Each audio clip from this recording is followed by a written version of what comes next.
श्री स्वामी समर्थ। अवधूत चिंतन श्री गुरुदेव दत्त। श्री स्वामी समर्थ। स्वामी भक्तांनी कुठल्याही नकारात्मक घटनेत अडकू नये म्हणून स्वामी महाराज सतत प्रेरणा देतात आणि ते प्रेरणा देण्याचं एक छोटस माध्यम म्हणजे हे स्वामी संदेश असतात। आजचे स्वामी संदेश सांगण्यापूर्वी प्रत्येक स्वामी भक्तासाठी हा संदेश आहे, लक्षपूर्वक ऐका। स्वामी सांगतात, बाळा, काही लोक असे असतात त्यांना भांडता येत नाही किंवा ते वादात पडायचे टाळतात, कारण त्यांना वादाची भीती वाटते, त्यांचा आत्मविश्वासाची कमी असते किंवा त्यांना शांतता टिकून ठेवायची असते। काही लोक सहसा शांत आणि अंतर्मुख होतात। तुम्हाला पण असं वाटतं का की काही लोक नेहमी तुम्हाला खाली खेचण्याचा प्रयत्न करतात? असं कधी झाले का की काही चूक नसताना तुमच्या विरुद्ध उभे राहतात? जर हो तर हा व्हिडिओ खास तुमच्यासाठीच। आज मी तुम्हाला असे काही गुप्त रहस्य सांगणार आहे ज्यामुळे तुम्ही कोणतीही भांडणं न करता, कोणत्याही संघर्षात न अडकता प्रत्येक परिस्थितीत जिंकू शकता। हे ते सदस्य आहेत जे जगातील सर्वात मोठी बिझनेसमॅन यशस्वी लोकांच्या आयुष्यात वापरतात। जर तुम्ही हे समजून घेतले तर लोक तुमच्या विरोधात योजना आखतील पण प्रत्येक वेळी हरतील।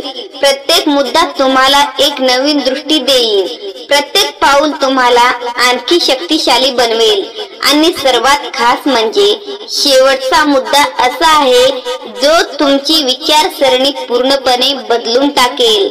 म्हणून हा संदेश तुम्ही मध्येच सोडू नका, कारण जर तुम्ही शेवटचे 1-2 मुद्दे सोडले तर समजून चला की तुम्ही पूर्ण युद्ध हरलात। आणि हो, व्हिडिओला लाईक करून चॅनलला नक्की सबस्क्राईब करा जेणेकरून हा व्हिडिओ थेट तुमच्यापर्यंत पोहोचेल। चला तर वेळ न घालवता लक्षात ठेवा, जो माणूस शांत आहे तो खरा वाघ आहे। जगाला वाटतं की जोरात ओरडणारा जिंकतो, पण सत्य हे आहे की खरं जिंकणे त्याच माणसाचे होते जे आतून शांत विचार करणारा आणि भैरवणारा असतो। विचार करा, जर कोणी तुम्हाला चिडवण्याचा प्रयत्न केला आणि तुम्ही फक्त हसून तिथून निघून गेलात तर खरा विजय कोणाचा झाला? तुमचाच ना, कारण जर चिडला, वाया घालवली आणि ज्यांनी शांतता ठेवले त्यांनी त्यांची ताकद वाढवली। शांत असणं म्हणजे घबराट असणं नाही, शांत म्हणजे योग्य वेळी आपली ताकद दाखवणे होय। जग फक्त त्याचाच आदर करतो जो शांत असतो आणि मजबूत असतो। पण पुढच्या वेळी जेव्हा कोणी तुम्हाला चिडवेल तेव्हा ओरडू नका, फक्त मनातल्या मनात हसा आणि विचार करा, हे खरंच माझ्या ऊर्जेसाठी योग्य आहे का? लोक शक्तिशाली होण्यासाठी जिम मध्ये जातात, मसल्स बनवतात, पण खरी ताकद तर डोक्यात दडलेली असते। लक्षात ठेवा मित्रांनो, ज्यांचं डोकं धारदार आहे त्याला कोणीही हरवू शकत नाही। विचार करा, एखाद्या व्यक्ती तुमच्याशी वाद घालवायला आला आणि तुम्ही त्याला रागाने नाही तर समजुतीने उत्तर दिलं तर कोण जिंकणार?